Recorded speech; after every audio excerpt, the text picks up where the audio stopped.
Assalamualaikum warahmatullahi wabarakatuh.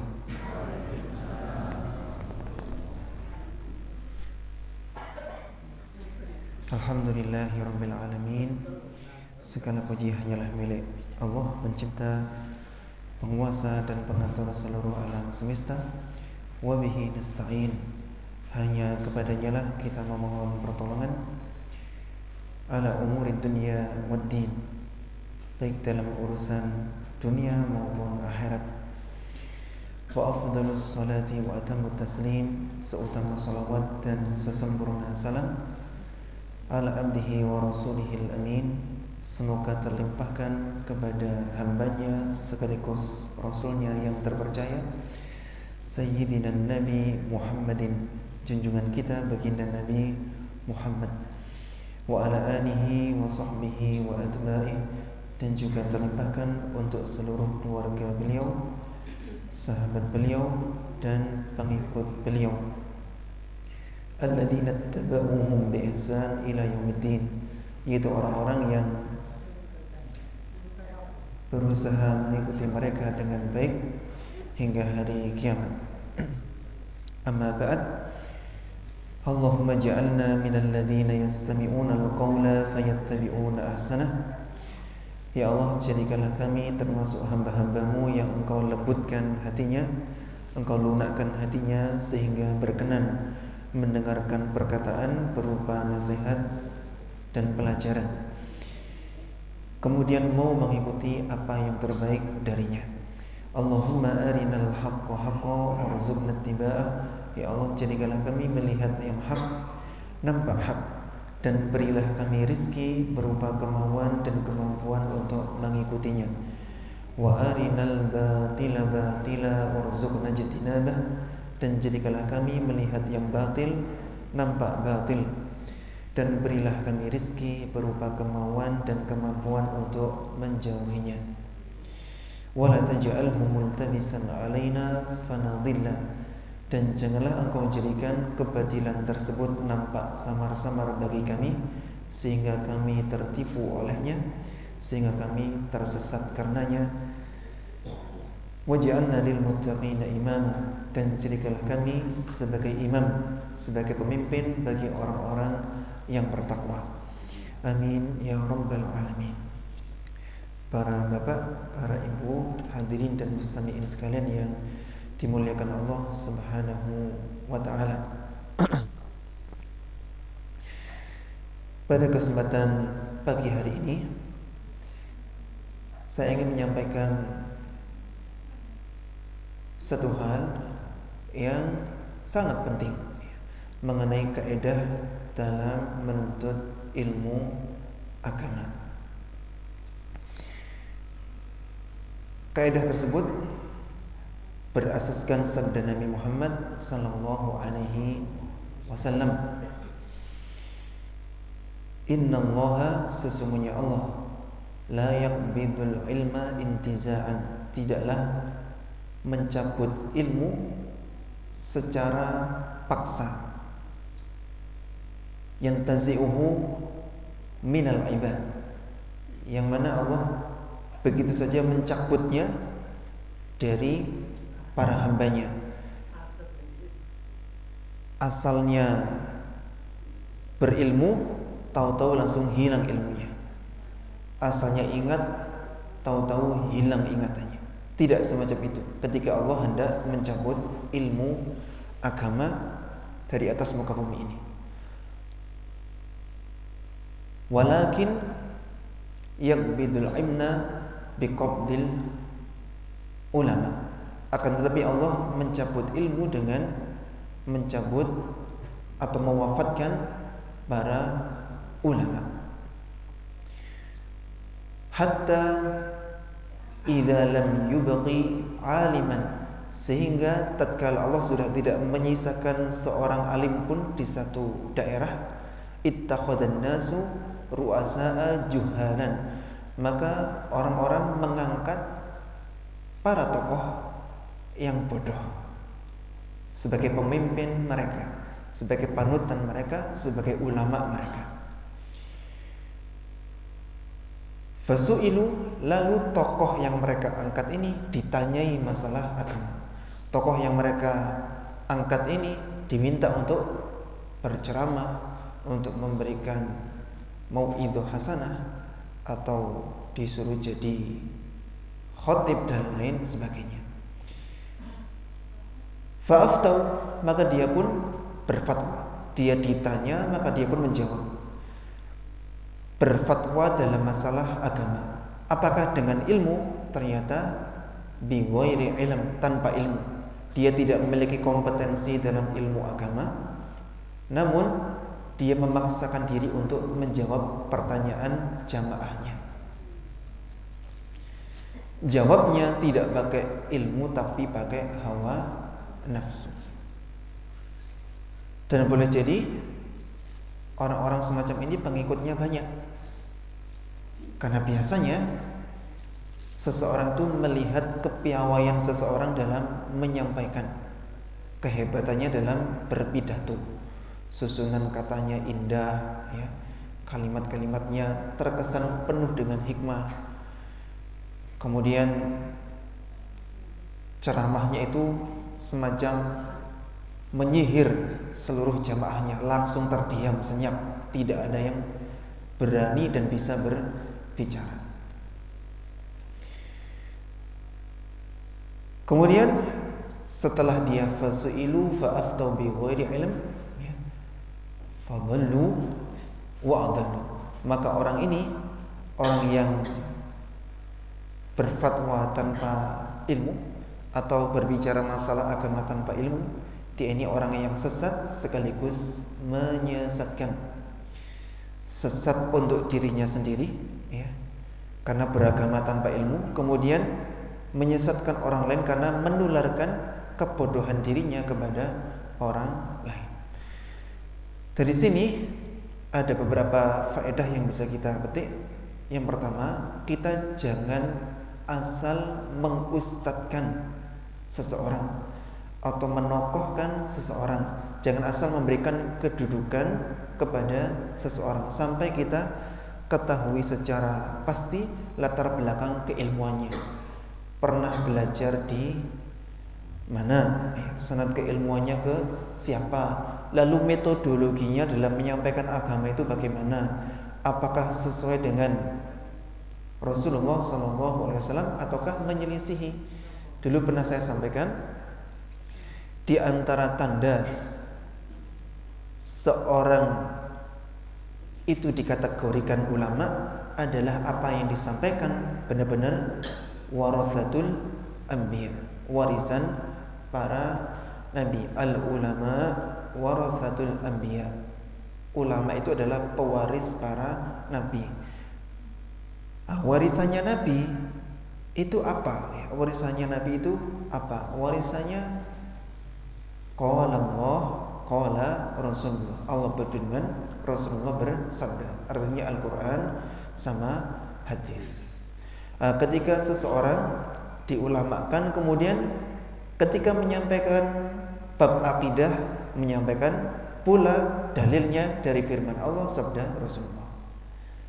Kemudian ketika menyampaikan bab ibadah, dia mengutip dalil qala Allah, qala Rasulullah.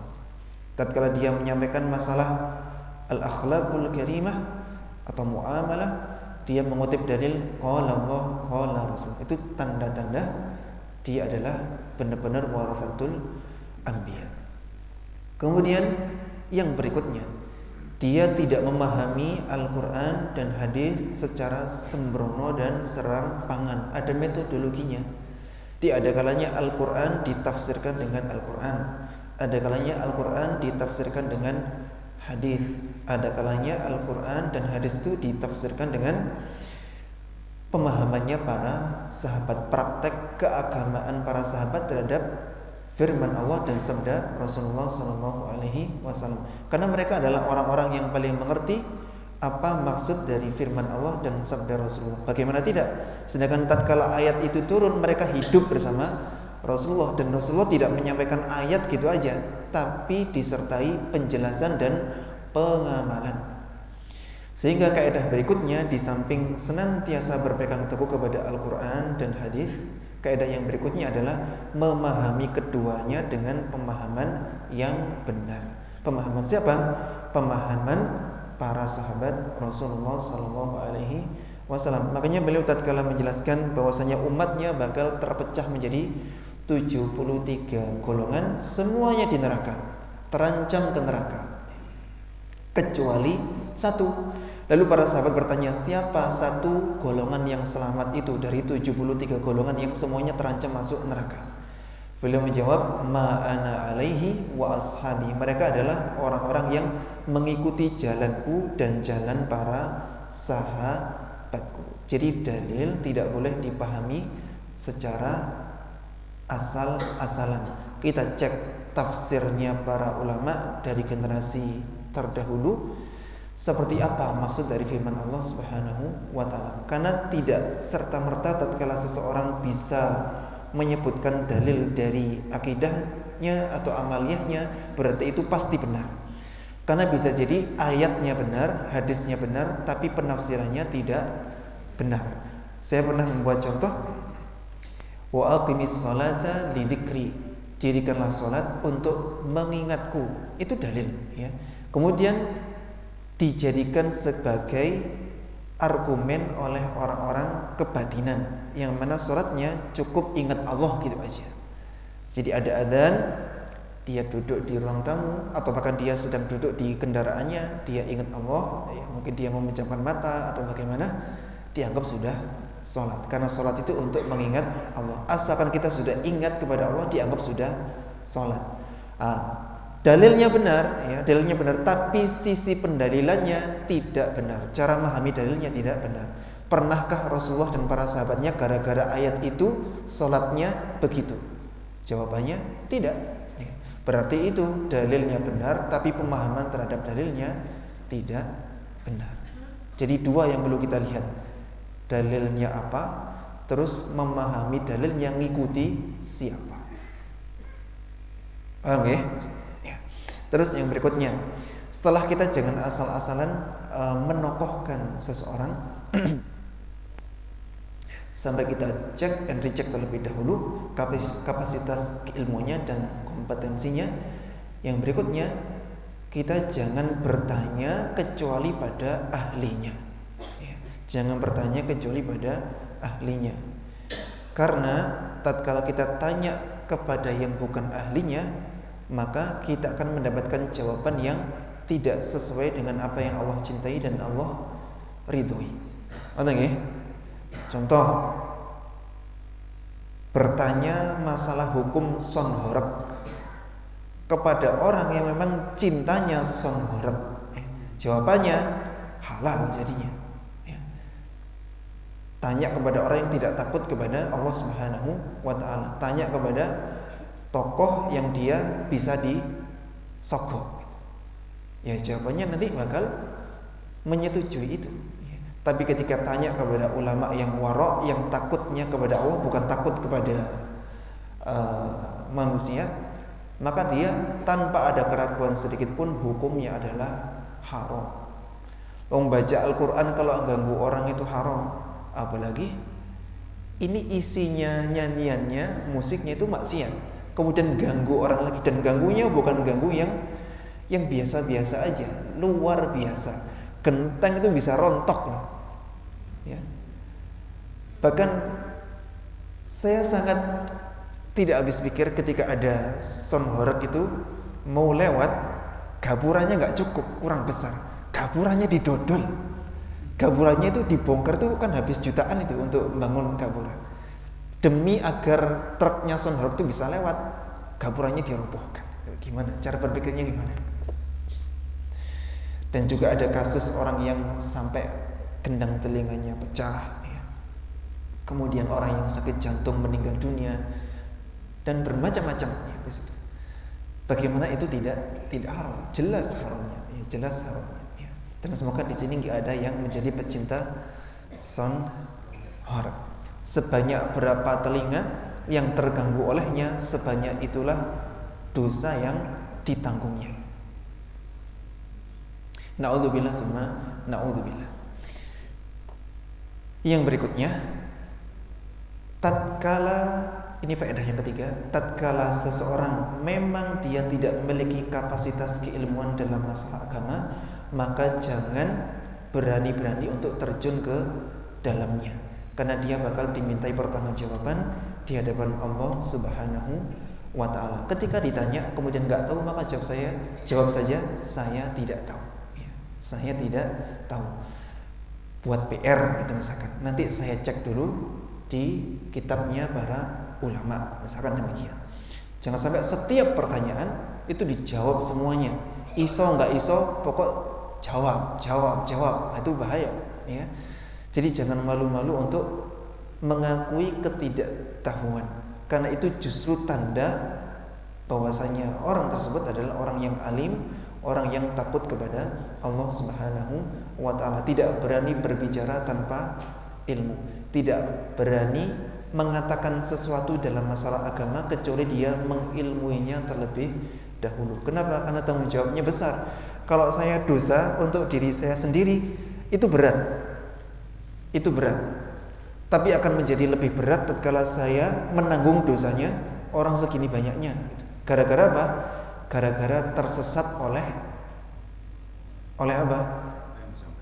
Oleh apa yang saya sampaikan. Saya menyampaikan sesuatu yang keliru lalu diyakini oleh orang segini banyaknya. Saya menyampaikan sesuatu yang keliru lalu diamalkan oleh orang segini banyaknya. Itu dosanya orang-orang segini banyak itu menjadi tanggungan dosa untuk saya juga. Apakah mereka nggak berdosa? Mereka tetap berdosa.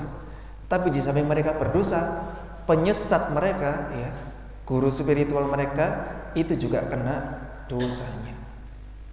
Jadi kita nggak boleh begini, sing nanggung guruku gitu, nggak bisa. Ya. Jadi kita tetap kena dosanya, di samping gurunya juga kena dosanya. Begitu. Dosa jariah. Ya. Ada pahala jariah, ada dosa jariah. Tatkala kita menunjukkan seseorang kepada jalan petunjuk, maka kita mendapat pahalanya, pahala orang yang mengikutinya hingga hari kiamat. Kemudian tatkala kita mengajak seseorang kepada jalan kesesatan, kita mendapatkan dosanya, dosa orang yang mengikutinya. Sampai kapan? Sampai hari kiamat. Kenapa? Karena amal soleh itu menginspirasi orang-orang di sekitarnya. Kemudian amal toleh atau maksiat itu juga menginspirasi orang-orang di sekitarnya. Saya dalam beberapa bulan ini menemani seorang mbah-mbah usianya sudah 67 tahun belajar membaca Al-Quran.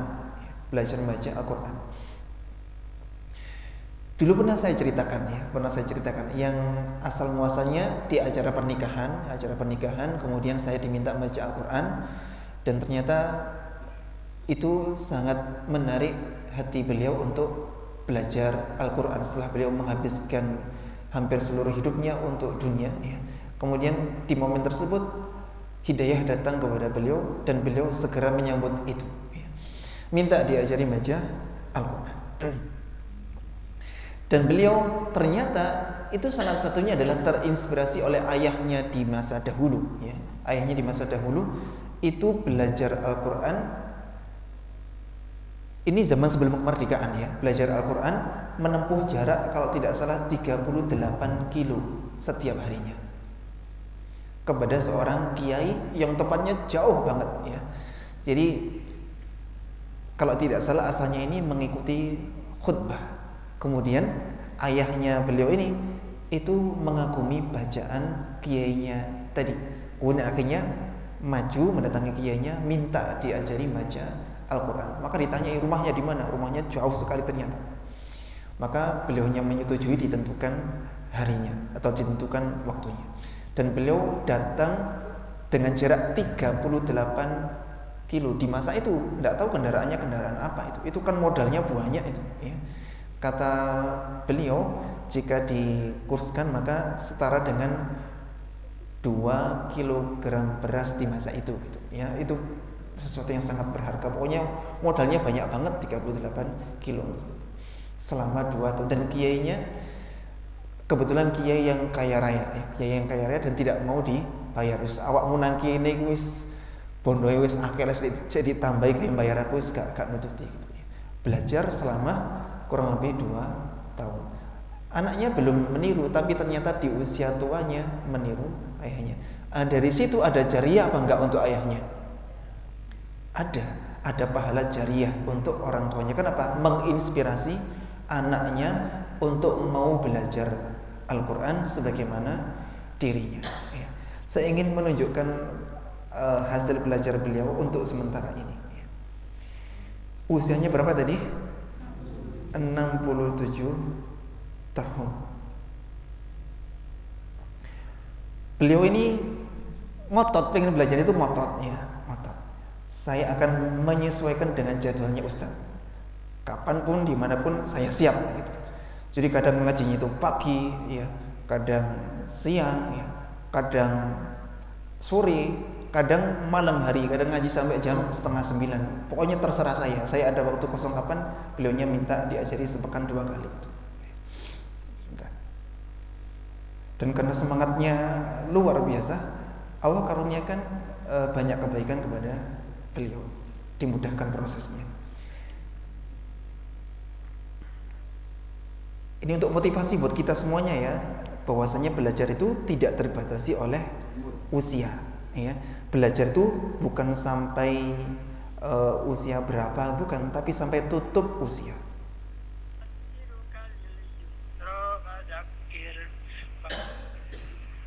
Bismillahirrahmanirrahim. Sabbih isma rabbikal a'la alladzi khalaqa fasawwa walladzi qaddara fahada walladzi akhrajal mar'a faja'alahu ghusaa'an ahwa sanuqri'uka fala tansa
Bagus apa tidak? Bagus, ya itu bagus. Itu orang awam belajar dari nol, kemudian spek bacaannya dalam waktu singkat setara khatib. Bahkan banyak khatib yang bacaannya jauh di bawah ini. Saya yakin, ya, karena saya menjumpai banyak khatib yang bacaannya tidak standar dan masih di bawahnya ini. Jadi usaha yang sungguh-sungguh, ya, tekad yang bulat, kemudian diiringi doa yang tulus kepada Allah Subhanahu wa taala, ingin belajar, ingin memperbaiki diri, ingin menambal kesalahan-kesalahannya di masa lalu. Itu menyebabkan Allah menurunkan rahmatnya kepada kita. Kita pun sama, ya. Tatkala kita melakukan hal serupa dengan Mbah ini, kita pun juga bisa mencapai apa yang beliau capai. Kenapa lagunya berbeda dengan saya? Karena saya membebaskan beliau untuk menggunakan lagu apapun yang beliau sukai, dan beliau memilih lagu bapaknya di masa kecil dulu, ya. Lagu ayahnya di masa kecil dahulu. Dan beliau saya motivasi untuk berdoa, ya. Doanya saya ajari begini. Sempat saya ajari Rabbi syrah li sadri wa yassir li amri wahlul 'uqdatam min lisani yafqahu qawli, sempat itu. Tapi kok kayaknya kerepotan beliaunya dan mau menghayati doanya kayaknya susah, ya. Akhirnya saya ubah doanya. Panjenengan doanya begini saja. Ya Allah, mudahkanlah segala urusan saya dalam mempelajari Al-Qur'an. Jadikanlah lagu bacaan Al-Qur'an saya seperti bapak saya, dan tajwidnya seperti Ustaz Sulaiman. Tak bilang begitu. Dan alhamdulillah sepertinya dikabulkan oleh Allah Subhanahu wa taala. Karena ini lagu ayahnya, beliau itu kadang bacanya sambil nangis, ya. bacanya sambil nangis. Ini tadi pas nggak nangis, cuma apakah sebagus ini itu dalam waktu singkat? Enggak. Ini sebulan lebih ngurusi surat ini, sebulan lebih diulang. Beliaunya ngulang satu ayat itu bisa sampai 100 kali lebih, sampai benar gitu. Asalnya nggak seperti ini ya. Cuma ngototnya beliau dalam belajar itu akhirnya bikin Allah kasihan ya. Bikin Allah kasihan dan diberikan rezeki berupa kemampuan baca Al-Quran seperti tadi. Jadi kan kalau minta yang apa? Yang ngotot kepada Allah Subhanahu wa ta'ala, tentunya tetap dengan menjaga adab dalam berdoa. Ngoten nggih? Ya. Sekarang kita akan melanjutkan tema kajian kita, yaitu mengenai kedudukan dan keutamaan salat. Dan saya setelah merenungkan hadis tadi, saya ingin tidak terlalu banyak menjelaskan hadis ini dari diri saya sendiri, tapi saya ingin menjelaskannya dengan menyampaikan penjelasannya para ulama yang kompeten di bidangnya. Dan hadis ini saya ambilkan syarahnya atau penjelasannya dari websitenya Syekh Alwi bin Abdul Qadir As-Saqqaf. Ini website Ahlus Sunnah wal Jamaah. Dulu hadis ini sudah saya sampaikan, tapi minim penjelasan. Padahal ini hadis yang luar biasa isi kandungannya, dan saya ingin menyampaikan ini lagi, tapi disertai dengan penjelasan dari website tadi yang saya maksudkan. Kita mulai ya. Bismillahirrahmanirrahim. Buniyal Islamu ala khamsin. Agama Islam dibangun di atas 5 perkara. Yang pertama, syahadati alla ilaha illallah wa anna Muhammadar Rasulullah, bersaksi bahwasanya tiada Tuhan yang berhak disembah dan diibadahi kecuali Allah, dan bersaksi bahwa Nabi Muhammad adalah utusan Allah. Yang kedua, wa iqamis shalah, mendirikan salat, bukan melaksanakan salat tapi mendirikan salat. Beda ya. Nanti kita akan tahu penjelasannya. Wa itaiz zakah, menunaikan zakat. Wa hajjil baiti, haji ke Baitullah. Kemudian yang kelima, wa shaumi Ramadan, puasa Ramadan. Nah, sekarang penjelasannya. Tulisannya cukup jelas atau kurang? Iya, walaupun susah dibaca ya, dilihat saja. Suasana belajar kalau di pondok ya begini. Kitabnya gundul ya, nggak ada harokatnya, nggak ada terjemahnya. Dan ini di antara tanda, ini bukan berarti dalam rangka memuji diri saya sendiri, enggak, sama sekali tidak ya. Seseorang itu layak atau tidak diulamakan, salah satunya adalah ngerti apa tidak dengan bahasa Arab. Itu yang sangat pokok. Kenapa? Karena Al-Quran itu bahasa Arab, hadis itu bahasa Arab. Tidak mungkin seseorang itu memahami dengan pemahaman yang benar dan lurus dan komprehensif jika dia tidak mengerti bahasa Arab. Itu mustahil bin mustahil. Mustahil bin mustahil. Tidak mungkin. Pasti ada yang keliru dari apa yang disampaikan jika dia nggak ngerti bahasa Arab. Kadang yang dikutip ayatnya apa, terjemahnya apa, itu nggak cocok itu, kemana-mana terjemahnya. Gara-gara apa? Gara-gara nggak ngerti bahasa Arab. Belum lagi ketika nafsirkan, karena nggak ngerti bahasa Arab, nggak bisa buka kitab tafsirnya para ulama yang berbahasa Arab, nggak bisa. Akhirnya tafsirnya tafsir sakarepe dhewe, saenak udele gitu. Jadi harus ngerti bahasa Arab. Fi hadzal haditsil jalil, pada hadis yang agung ini, syabbahan nabiyyu, Nabi sallallahu alaihi wasallam menyerupakan al-Islam, agama Islam, bibinain, dengan bangunan muhkamin yang kokoh. Jadi Islam itu diserupakan oleh Nabi seperti bangunan yang kokoh. Wa syabbaha arkanahul khamsata, dan menyerupakan rukun-rukunnya yang 5, biqawaida, dengan pondasi. thabitatin yang tetap, muhkamatin yang kokoh, hamilatin yang menopang lidzalikal bunyan, bangunan tadi. Islamnya diserupakan dengan bangunan, lalu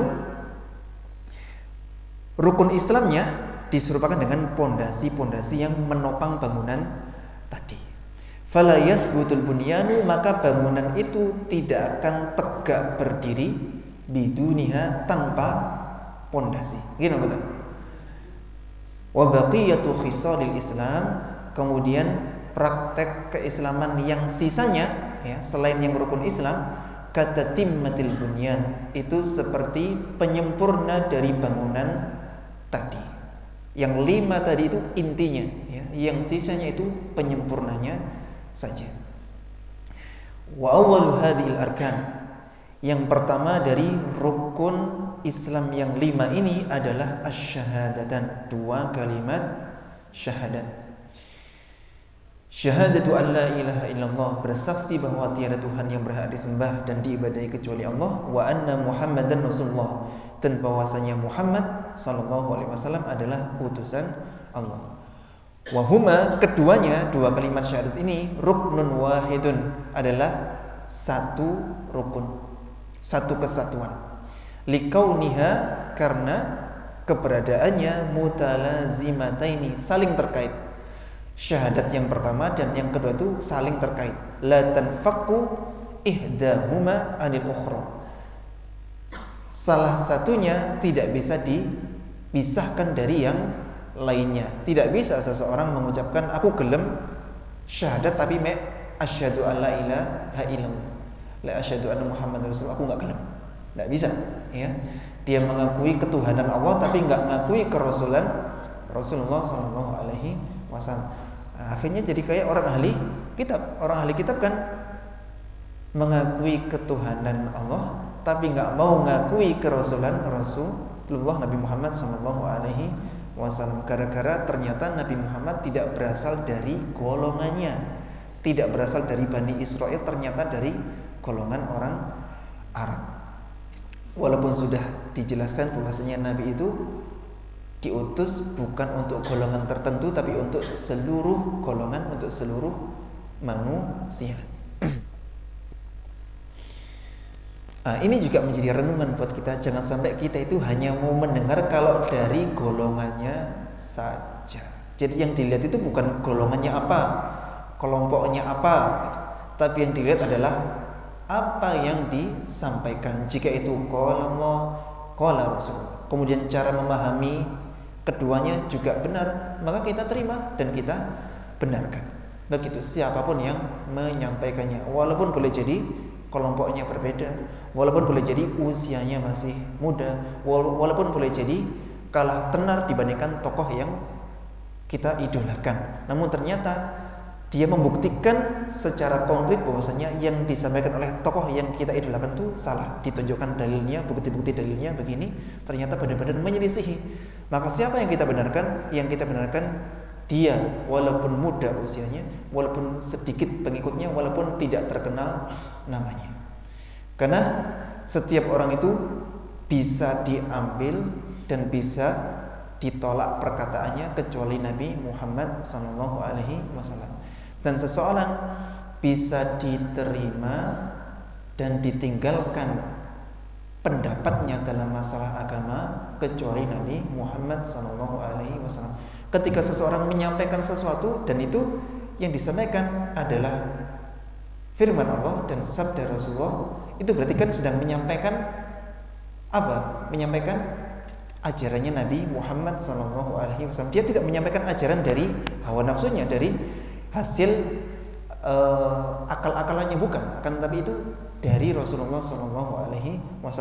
Itu harusnya membuat kita insaf. Berarti saya salah, dia benar. Harusnya demikian. Itu bagi orang yang mencari kebenaran. Kalau orang yang mencari pembenaran masih dikasih ratusan ayat, ratusan hadis, tidak akan mempan. Karena dicari adalah pembenaran. Aku duwe akidah ngene kudu bener, ya apa kudu bener. Aku duwe amalan ngene ya apa kudu bener. Jadi yang dia cari adalah pembenaran, bukan kebenaran. Bagi orang semacam ini kita nggak perlu berdebat. Kenapa? Tiwas capek.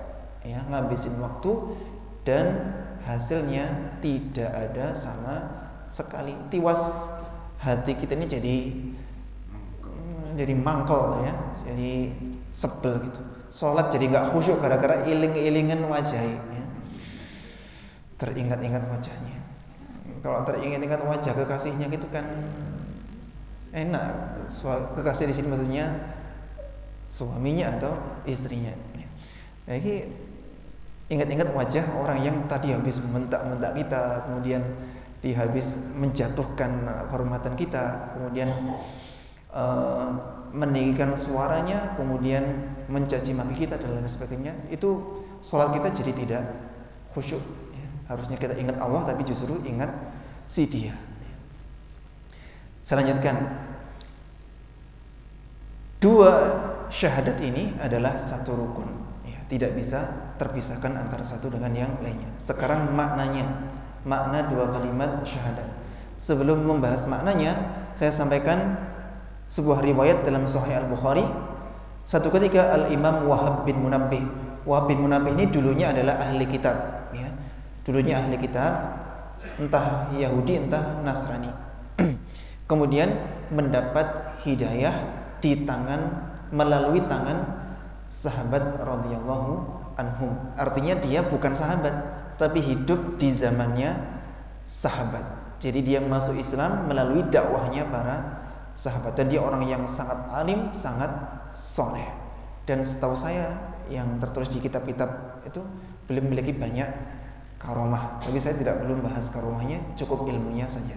Beliau ditanya, Alaisa la ilaha illallah miftahul jannah. Bukankah la ilaha illallah, maksudnya dua kalimat syahadat, ya. Bukankah la ilaha illallah itu kunci surga, ya.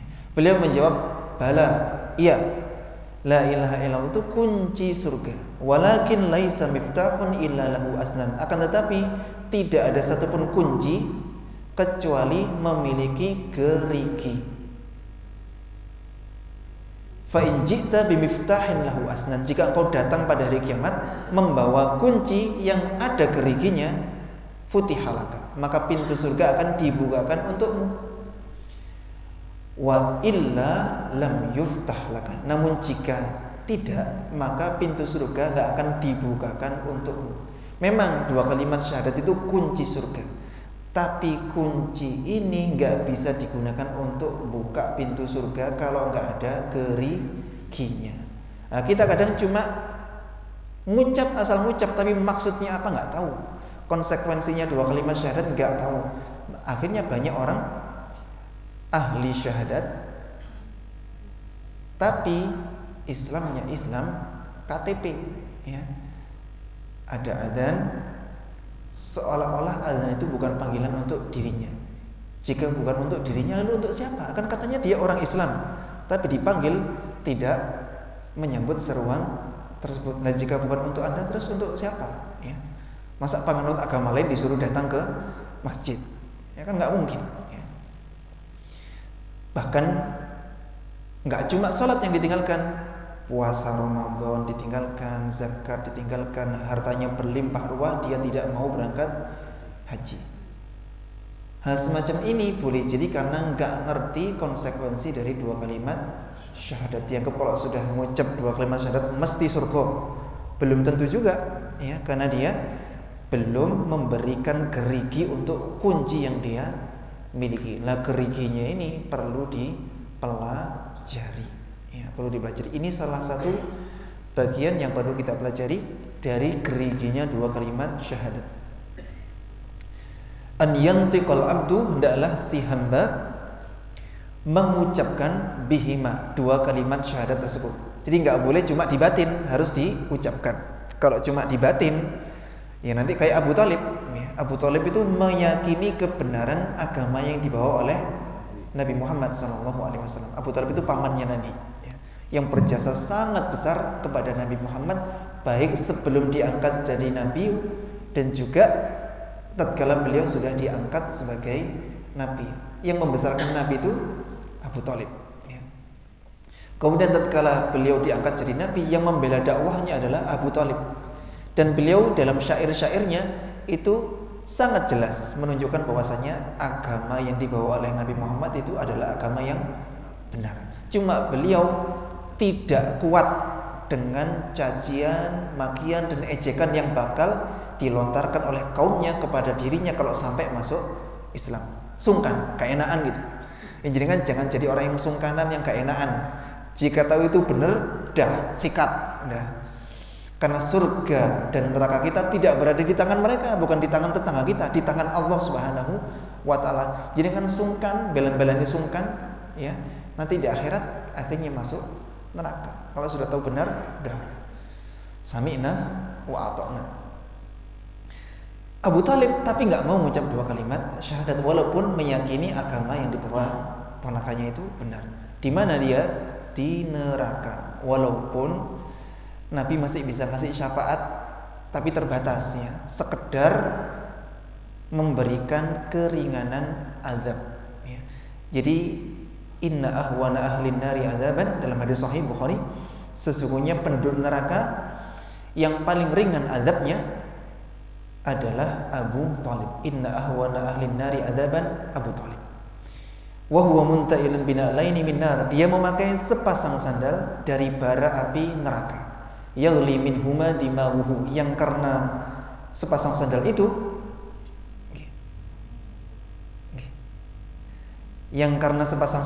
mendidihlah otaknya. Itu siksaan yang paling ringan bagi penduduk neraka. Dan yang meraihnya, yang sukses meraihnya adalah Abu Talib. Saking baiknya beliau kepada Nabi Muhammad. Andai kata beliau mau mengucap dua kalimat syahadat, beliau itu mencapai surga yang tertinggi. Cuma gara-gara nggak mau mengucapkan, beliau mencapai neraka yang tertinggi. Neraka yang tertinggi itu berarti neraka yang paling enteng. Yang paling berat itu yang di bawah. Sukses meraih neraka tertinggi, yang paling enak lah, neraka yang paling enak. Yang paling enak adalah otaknya mendidih. Lah kalau yang bagian yang paling atas mendidih, gimana yang di bagian bawahnya? Apakah matanya ini nggak meletus, jantungnya, paru-parunya? Oh, yang di sini aja mendidih, belum kutuk gitu. Dan waktu itu kita semuanya, manusia itu semuanya sakti mandraguna, dihajar kayak apapun nggak bisa mati, entah kepalanya dipecah, ya, kemudian perutnya ditusuk sampai berodol ususnya, atau mungkin kemaluannya ditusuk sampai tembus ke duburnya, itu nggak bisa mati, ya, nggak bisa mati. Termasuk yang otaknya mendidih tadi itu, kalau di dunia ya sudah setelah mati tekan awan ya. Ini enggak, otaknya mendidih dan dia bisa merasakan setiap detik rasa sakitnya tanpa ditimpa kematian. Karena kematian di akhirat sudah ditiadakan, nggak ada mati, ya, nggak ada mati. Siapa yang sanggup? Kita cuma keconyok nalpot aja sambate nggak mari-mari, ya. Kena panasnya nalpot, kena keconyok sutil itu nggak mari-mari sambate. Ini bukan keconyok, otaknya mendidih, ya, otaknya mendidih. Na'udzubillah tsumma na'udzubillah. Jadi harus diucapkan, nggak boleh dibatin. Mu'tarifan, diiringi pengakuan dalam hati. Nah, pengakuan ini membutuhkan ilmu. Apa yang mau diakui kalau nggak ngerti maksudnya dua kalimat syahadat dan isi kandungannya dua kalimat syahadat.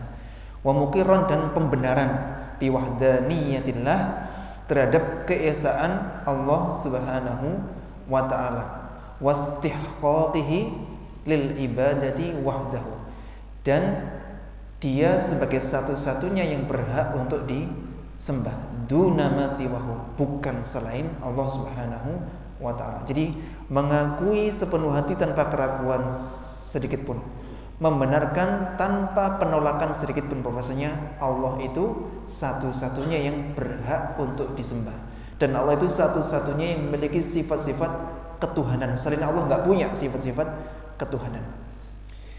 Yang berikutnya, wa bi risalati Muhammad ibni Abdullah, dan juga mengakui dan membenarkan kerasulan Nabi Muhammad bin Abdullah. Ayahnya Nabi Muhammad itu Abdullah namanya. Kalau kakeknya siapa? Kakeknya Abu Talib. Abu Talib tadi pamannya Abdul Muttalib.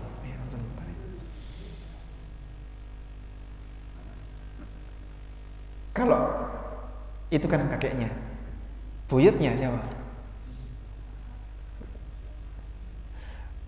Terhenti di Abdul Muthalib ya. Belum kalau disuruh menyebutkan mata rantai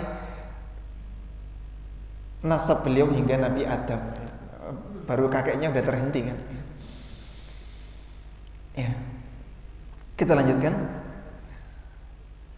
Musaddiqan biqalbihi, membenarkan dengan hatinya, bihima, terhadap dua kalimat syahadat tadi, isi kandungannya, konsekuensinya dibenarkan semuanya dengan hatinya secara totalitas, tanpa gurundel sedikit pun. Walaupun boleh jadi ada ajaran Nabi yang dia belum bisa mengamalkan, tapi dia tetap membenarkan ini benar ya. Ini benar, namun saya termasuk hamba Allah yang tablek, yang ahli maksiat, belum melaksanakan semua ini. Dia tetap orang Islam jika seperti itu. Nabi jika dia menolak, maka dia bisa keluar dari agama Islam ya. Ada orang diajak untuk memakai jilbab ono ya, jilbab ono. Terus dia menjawab, saya ingin menjilbabi hati saya terlebih dahulu, gitu jawabannya begitu. Emangnya Allah memerintahkan dalam Al-Quran untuk menjilbabi hati? Tidak, Allah menyuruh menjilbabi apa? Fisiknya, auratnya itu ditutup ya. Dan jawaban-jawaban lainnya yang sebetulnya tidak bisa dijadikan argumen untuk menolak ajakan tersebut. Namun selama seseorang itu tidak berjilbab dan dia tetap meyakini ini salah, ini dosa, ini maksiat, saya tidak menentang syariat jilbab, cuma saya aja yang daplek gitu, maka dia masih muslimah. Tapi tatkala dia menentangnya, walaupun dia menerima seluruh ajaran Nabi Muhammad, tapi dia menolak satu itu, dia bukan orang Islam. Dia bukan orang Islam. Kenapa? Ya, konsekuensi dua kalimat syahadat itu mengharuskan dia membenarkan semua ajaran Nabi Muhammad. Ada satu saja ditolak, dia telah membatalkan dua kalimat syahadatnya. Ajaran Nabi Muhammad yang ini nggak relevan untuk diterapkan di zaman ini gitu. Ya, dia mengatakan nggak relevan, ya selesai sudah, dia seketika menjadi orang kafir. Walaupun boleh jadi tetangga-tetangganya tetap memperlakukan dia sebagai orang Islam tatkala wafatnya, dimandikan, dikafani, disolati, dimakamkan di pemakaman kaum muslimin. Tapi tetap ketika dibangkitkan, dia bangkitnya tidak bersama golongan orang Islam, tapi dibangkitkan bersama Abu Jahal, Abu Lahab dan lain sebagainya. Dibangkitkan bersama orang-orang kafir. Hukum dunia dan hukum akhirat bisa jadi berlaku. Di dunia boleh jadi baik-baik aja, tapi di akhirat tidak akan ya, tidak akan. Orang yang melakukan kezaliman itu kadang argumennya lah, orang-orang diam aja, mereka ini nggak masalah dengan semua ini, nggak masalah. Kayak Sonhorok itu, apakah diamnya orang-orang itu karena menyetujui? Belum tentu, ya belum tentu. Bisa jadi mereka itu takut atau malu atau putus asa, karena biasanya orang-orang semacam ini tuh angel tuturani ya, karena akhirnya dia menengai wis ya. Sekarang dia diam, tapi di akhirat mereka akan menuntut keadilan di hadapan Allah Subhanahu wa taala. Sekarang mereka nggak bisa apa-apa, tapi nanti para pelaku kezaliman ini yang nggak bisa berbuat apa-apa ketika dituntut oleh orang-orang ini. Andaikan dia ahli ibadah sekalipun, pahalanya akan habis dikuras, digunakan untuk ganti rugi orang-orang yang dahulu dizalimi. Bahwa misalkan bahwa pahala bergunung-gunung, tapi dia akan kehilangan semua gunung pahala tersebut karena dia orang yang sangat zalim semasa hidupnya. Mu'taqidan li maknaha, meyakini makna keduanya, amilan bimuqtadahuma, dan mengamalkan konsekuensi dari dua kalimat syahadat. Ada orang mengucap dua kalimat syahadat ya, asyhadu an la ilaha illallah, tapi dia melakukan praktek kesyirikan, ya batal syahadatnya ya. Ucapannya yang 1000 kali sekalipun nggak ngefek, di akhirat tetap dibangkitkan sebagai orang kafir ya. Menggantungkan dirinya, menggantungkan keberuntungan dan kesialan kepada jimat ya. Kemudian dia memberikan sesajen ya, untuk makhluk halus. Kemudian dia menjadi pelaku dan penyeru acara kesenian yang berbau kesyirikan. Misalkan dia pawang bantengan misalkan ya. Walaupun tiap hari ke masjid ke musola musyrik ya. Sholat, kalau perlu jadi imam tetap musyrik. Kenapa? Dia membatalkan 2 kalimat syahadatnya dengan persekutuannya dengan setan. Setan itu innahu lakum aduwwum mubin, musuh kalian yang nyata. Harusnya dijadikan musuh, ini dijadikan teman, jadikan mitra dalam acara tersebut. Kan itu mendatangkan jin, biar orangnya bisa kesurupan itu kan datangkan jin, biar bisa kebal bacok atau bisa makan beling dan sebagainya, kan datangkan jin. Nah, untuk mendatangkan nggak gratis, ada mantra-mantra yang dibaca, mantra yang dipersembahkan itu kesyirikan. Ada dupa yang dibakar. Dupa itu sebetulnya hukum asalnya boleh apa enggak dibakar? Boleh, untuk pewangi ruangan, ya, pewangi ruangan. Tapi kalau dibakar dalam rangka mendatangkan setan, jadinya musyrik. Ya. Bunga, ya, bunga itu dibuang nggak masalah, ya, dibuang nggak masalah karena mungkin sudah selesai kebutuhan kita dengan itu, kita buang nggak masalah. Tapi ketika buangnya diiringi keyakinan yang bermasalah, bisa jadi musyrik. Misalkan dibuang di pertigaan, di perempatan dan sebagainya. Ada apa enggak? Ada yang dihanyutkan di laut dan sebagainya. Nah, itu kesyirikan, ya, kesyirikan. Walaupun dia mengucap 2 kalimat syahadat sampai itu nih muncrat-muncrat, kanok gunani. Ya, sholat sampai batuke sempal sampai gosong, kanok gunani, musyrik semuanya. Enggak ada gunanya. Allah enggak mau ngampuni kalau dosanya syirik. Innallaha la yaghfiru ay yushraka bih wa yaghfiru ma duna dzalika liman yasha. Sesungguhnya Allah tidak mengampuni jika dia disekutukan, disyiriki, enggak mau ngampuni sudah. Wa yaghfiru ma duna dzalika liman yasha, dan mengampuni dosa yang selain syirik bagi siapa yang dikehendaki. Semua orang Islam itu pasti masuk surga, yakin sudah, ya. Selama dia tidak menjadi pelaku kesyirikan, dan andai kata dia melakukan kesyirikan, dia bertobat dan insaf sebelum wafatnya, maka dia tidak termasuk orang musyrik. Kemudian datang kepada dukun, ya, entah itu dalam rangka minta nasihat atau bertombol atau dalam rangka nyantet atau apa, intinya ke dukun sudah. Nah, itu kan kesyirikan juga, ya. Atau memohon, meminta kepada selain Allah Subhanahu wa ta'ala, memohon kepada malaikat, memohon kepada jin, memohon kepada penguasa laut selatan dan lain sebagainya. Ini kesyirikan semuanya, tidak boleh.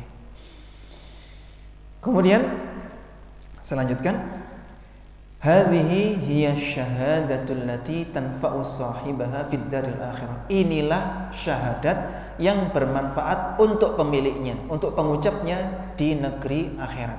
Artinya kalau enggak sesuai dengan spek yang tadi kita bahas, syahadatnya tidak bermanfaat. Fayafuzu bil jannah.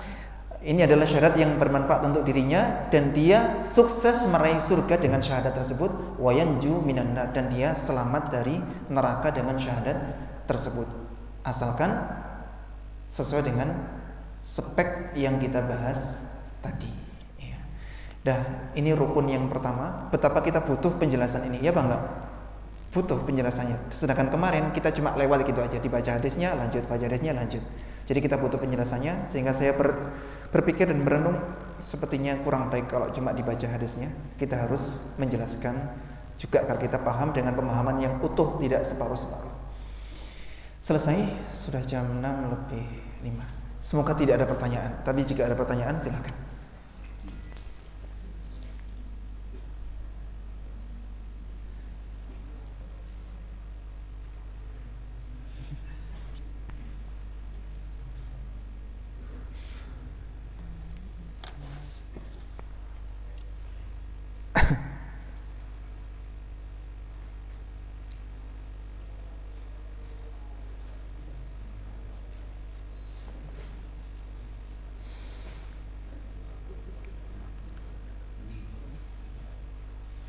Pertanyaannya, bagaimana kalau bertamu di tempat orang yang memelihara anjing dan tempat duduknya baru dipakai tempat duduk anjing?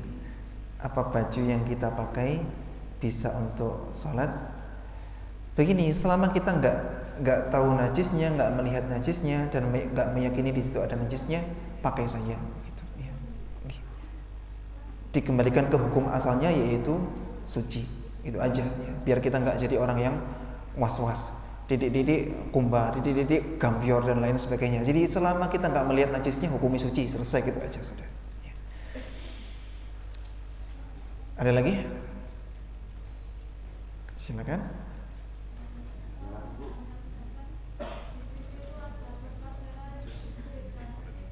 Pakai mic, coba pakai mic.